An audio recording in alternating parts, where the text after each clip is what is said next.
Quelle est cette silhouette qui s'introduit dans l'Olympe, le palais du roi des dieux? Un intrus, ici? Impossible. Comment a-t-il osé entrer? Pour quelle raison ce mystérieux personnage a-t-il dérobé aux dieux le feu sacré? Ignore-t-il qu'un châtiment terrible le guette?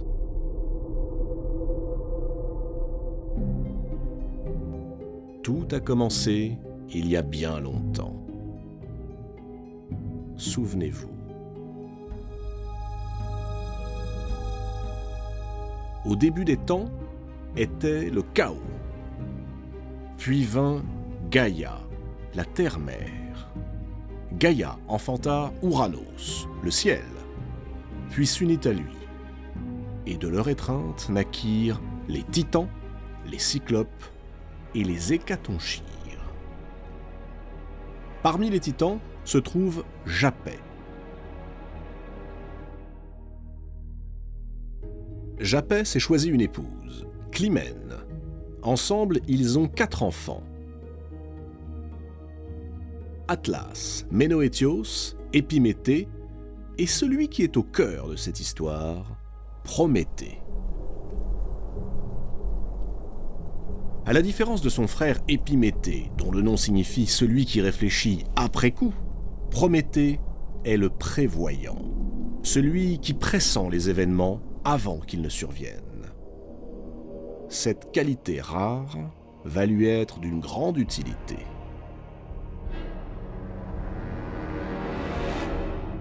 Lorsque Zeus mène à son tour la guerre contre son père Cronos afin de s'emparer du pouvoir suprême, tous les titans font alliance contre lui. Tous? Non. Il en manque un. C'est Prométhée. Son nom ne signifie-t-il pas celui qui pense avant d'agir? Prométhée a prévu que c'est Zeus qui sortirait vainqueur de ce conflit. Alors, tout naturellement, il propose ses services au futur roi de l'Olympe et persuade son frère Épiméthée d'en faire autant.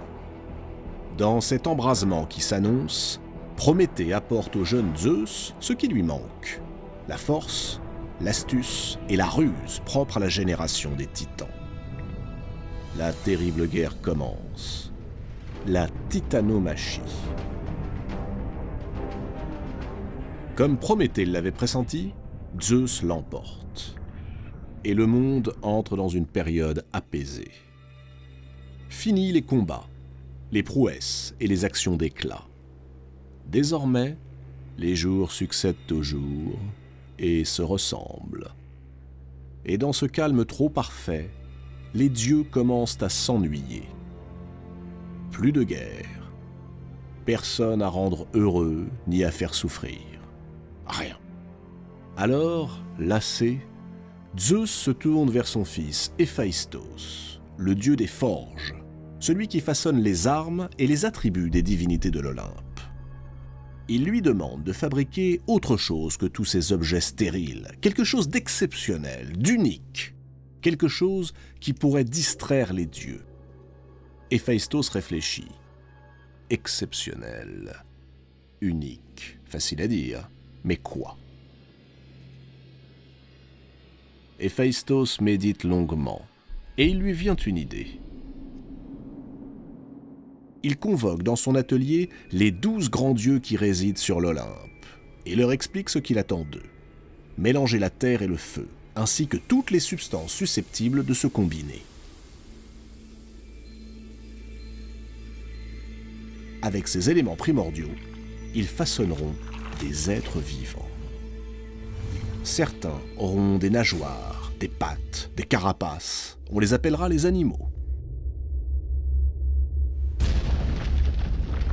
D'autres seront exactement à l'image des dieux. On les appellera les hommes. Et il n'y aura que des mâles. Voilà qui peut rompre l'ennui des dieux.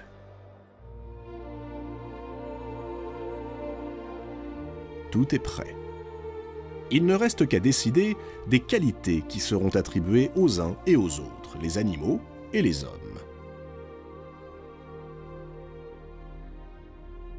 Zeus charge les deux titans, Prométhée et Épiméthée, d'accomplir cette tâche. Épiméthée est plein d'enthousiasme. Il supplie son frère de le laisser faire la distribution. Prométhée, pourtant connu pour sa prévoyance, a la faiblesse d'accepter. Épiméthée se met à l'œuvre.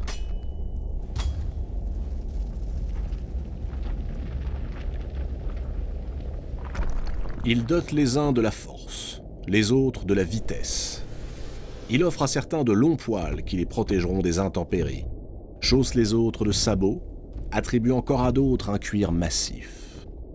Une fois son travail accompli, il se redresse et se frotte les mains.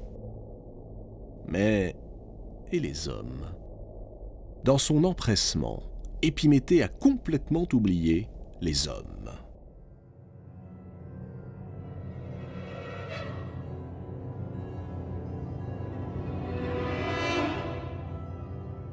Regardez, les voici devant lui, nus, démunis, vulnérables. Le pire, c'est que, ayant dilapidé toutes les ressources accordées par Zeus, Épiméthée n'a plus aucun moyen de réparer son étourderie.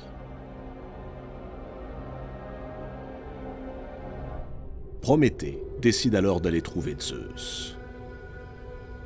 Il lui demande une faveur, que l'on donne aux hommes le moyen de se protéger des bêtes féroces. Et pourquoi pas, le moyen de faire cuire leur nourriture, qu'on leur offre le feu. Zeus accepte. Il frappe le sol de sa foudre, et le feu enflamme la cime des arbres. Les hommes n'auront plus qu'à grimper pour le recueillir.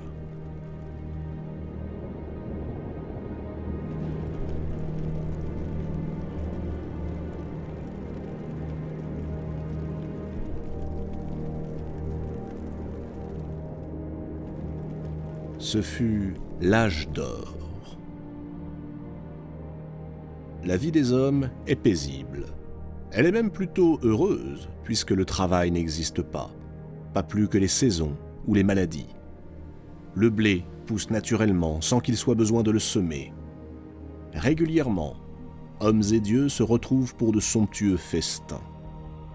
L'existence s'écoule sans le moindre souci. Ce pourrait être le paradis.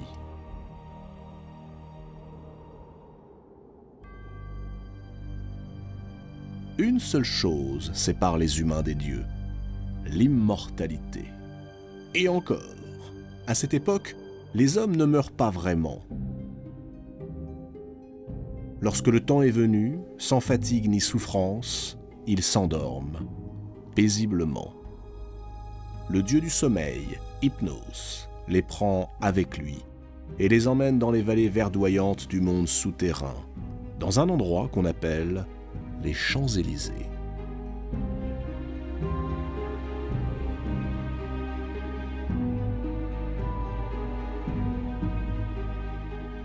Mais voilà qu'un jour, Zeus est lassé de partager sa vie avec les humains sur un pied d'égalité, de se retrouver assis à la même table qu'eux, de les voir participer aux mêmes assemblées. Il est temps, songe-t-il, d'attribuer aux hommes une place précise dans l'univers. Il est temps de mettre un peu d'ordre dans tout ça. Zeus au sommet, les dieux un cran au-dessous, et les hommes tout en bas.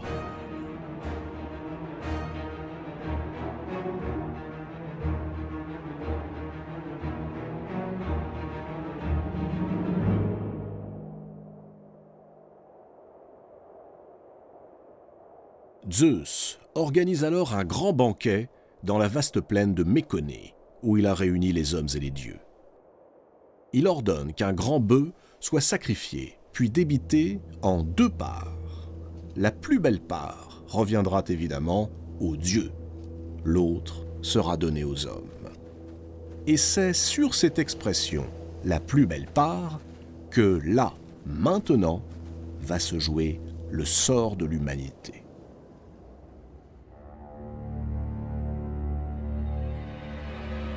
Tous les dieux approuvent la décision de Zeus, sauf Prométhée. Prométhée n'apprécie pas du tout ces nouvelles règles. Il redoute surtout que soient retirés aux hommes les bienfaits dont il les a comblés. Zeus le charge de procéder au sacrifice et à la répartition. Prométhée s'empresse d'accepter, car il vient de prendre sa décision. Il va berner Zeus. Prométhée sacrifie l'animal. Il commence par le dénuder entièrement. Puis il rassemble les os, uniquement les os, et les recouvre d'une appétissante couche de graisse. L'ensemble prend alors une apparence particulièrement alléchante. Voilà la première part. Elle est immangeable, mais elle semble être la plus belle. Ensuite, Prométhée récupère les viandes, tout ce qui est bon et comestible, mais il les dissimule sous un amoncellement d'os et de peau visqueuse. Cette seconde part a l'air repoussante. Prométhée présente les deux parts à Zeus. Suivant le choix de ce dernier, se dessinera la frontière entre les hommes et les dieux. Zeus choisit évidemment la part qui lui semble la plus attrayante, celle que Prométhée a recouverte de graisse appétissante. Mais lorsqu'il découvre qu'elle ne contient que des os blancs immangeables, il laisse éclater sa fureur. Puisque c'est ainsi, ce sont les hommes, les protégés de ce roublard de Prométhée, qui vont payer.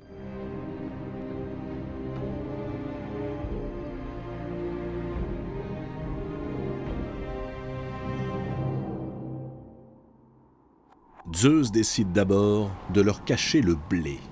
Ce blé qui jusqu'à présent poussait naturellement sans qu'on eût besoin de labourer ou de semer. Les humains seront donc contraints de travailler pour se nourrir et pour survivre. Puis, le maître de l'Olympe confisque le feu. La punition est terrible. Sans le feu, impossible de cuire les aliments pour se nourrir. Impossible de s'éclairer quand la nuit recouvre la terre. Impossible de se réchauffer pendant les froides journées d'hiver. Impossible également de se défendre contre les bêtes féroces. Prométhée se précipite chez Athéna. Athéna est la grande déesse olympienne. C'est aussi la fille de Zeus. Elle aime bien Prométhée. Auprès d'elle, il plaide la cause des hommes, châtiés pour une faute qu'ils n'ont pas commise. La déesse est émue par Prométhée. Et c'est sans doute pourquoi, lorsque celui-ci la supplie de le faire entrer secrètement dans l'Olympe, elle accepte.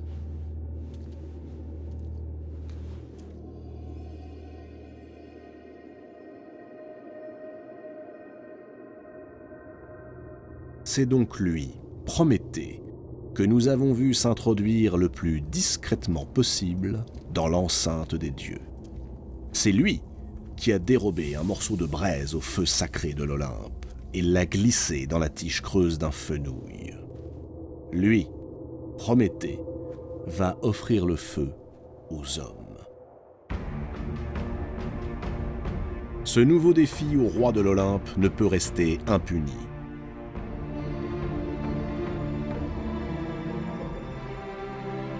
Zeus va châtier Prométhée.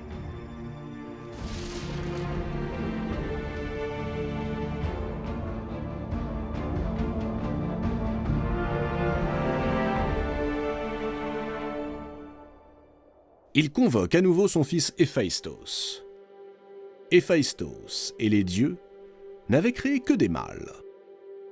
Zeus lui intime l'ordre de forger une femme. Une femme en argile. Une femme à l'image des déesses. Il faut qu'elle soit non seulement magnifique, époustouflante de beauté, mais dotée de toutes les qualités. Aphrodite lui confère la grâce. Athéna, la part des plus beaux vêtements. Les heures, la couronne de fleurs. Les grâces ornent son cou de collier. Quant à Hermès, sur l'ordre de Zeus, il glisse en elle un esprit menteur, manipulateur. Un appétit pour les choses du sexe jamais rassasié. Et surtout, ceci, la curiosité.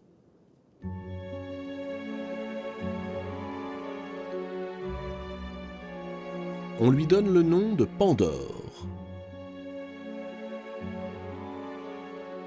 Pandore, ce qui signifie don de tous les dieux. La fatale merveille est maintenant prête. D'un souffle, Zeus lui donne la vie. Pandore est bien la première femme, l'ancêtre de toutes les femmes.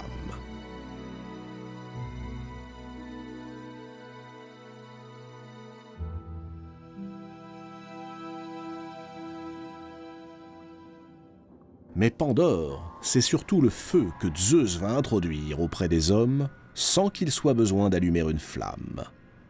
Feu voleur, répondant au feu volé par Prométhée. Il suffit de la glisser dans le lit d'un homme. Mais pas n'importe lequel. Un homme qui réfléchit après coup. Ce sera Épiméthée, celui qui comprend quand il est déjà trop tard. Celui qui nous ressemble le plus, en somme. Celui qui fait sans cesse des plans, alors même que le cours des choses se révèle contraire à ses prévisions. Si l'on veut faire rire les dieux, parlons-leur de nos projets. Hermès se rend auprès d'Épiméthée. Il lui fait don de la sublime créature. Épiméthée hésite. Son frère, Prométhée, l'a adjuré de refuser tous les présents qui viendraient de Zeus. Car Prométhée sait, à la différence de son frère, il pressent, il prévoit. Mais, ébloui par la beauté de Pandore, le malheureux Épiméthée l'accueille à bras ouverts. Détail des plus importants. Avant que Pandore ne se rende sur Terre, Zeus lui a remis une boîte. Une magnifique boîte ornée de parures superbes. Dans cette boîte, chaque dieu a glissé un élément néfaste et pernicieux. Dans cette boîte sont donc concentrés tous les maux de l'univers. La faim, la soif, les maladies, la mort. Zeus a évidemment recommandé à Pandore de n'ouvrir la boîte sous aucun prétexte. C'est exactement ce qu'il faut lui dire pour attiser sa curiosité.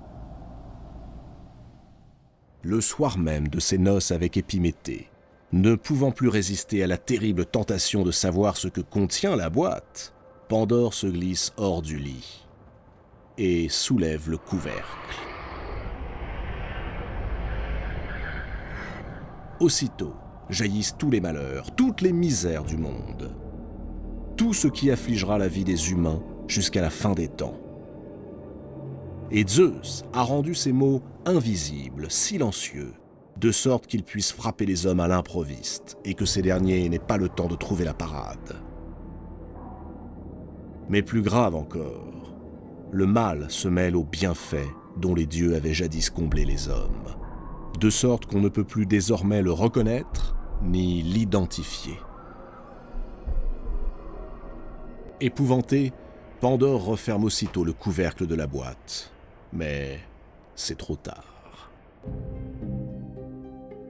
Prométhée avait trompé Zeus en faisant l'apparence des choses contraires à leur intérieur. Les os blancs masqués par la graisse, le vol du feu caché dans la tige d'un fenouil. Eh bien Pandore est la réponse du roi des dieux à cette inversion des choses. Il a caché, sous l'allure magnifique de Pandore, les pires fléaux.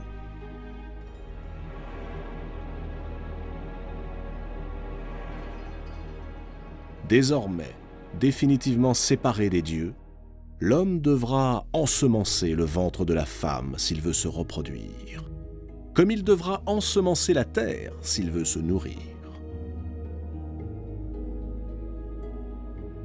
Le bien et le mal sont mêlés à jamais.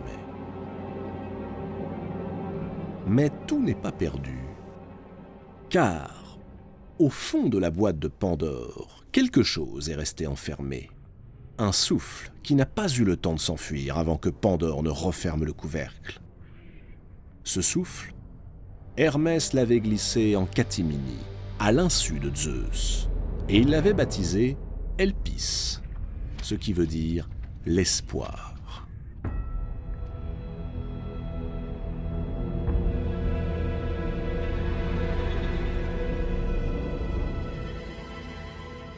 Ainsi, dans les pires tragédies, les humains continueront-ils de croire et d'espérer.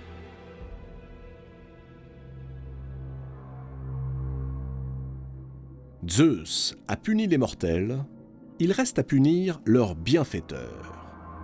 Ce sera de la plus cruelle des manières. Zeus veut faire un exemple.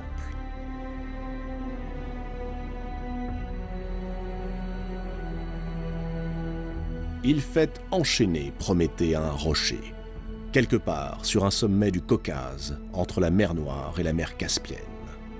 Il ordonne ensuite à un aigle de lui dévorer le foie. Le foie, symbole de ce morceau de choix que Prométhée avait voulu pour les hommes.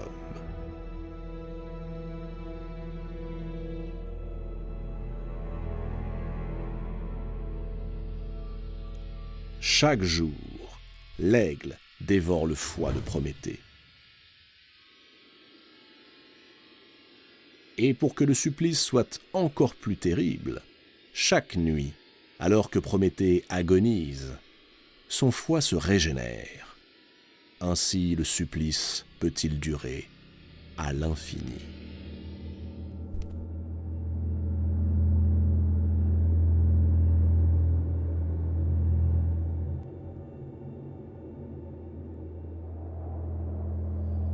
Prométhée accepte la sentence de Zeus. Au lieu de geindre, au lieu de se plaindre, il continue de défier son bourreau. En vérité, Prométhée détient un secret.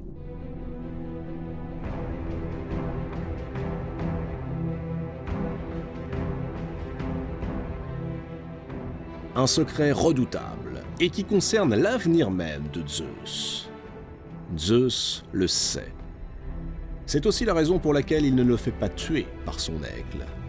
Il espère que Prométhée finira par céder et lui révélera ce secret. Mais Prométhée, enchaîné, reste silencieux.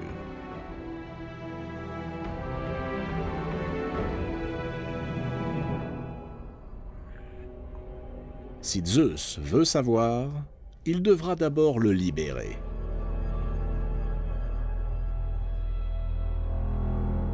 Des milliers d'années s'écoulent.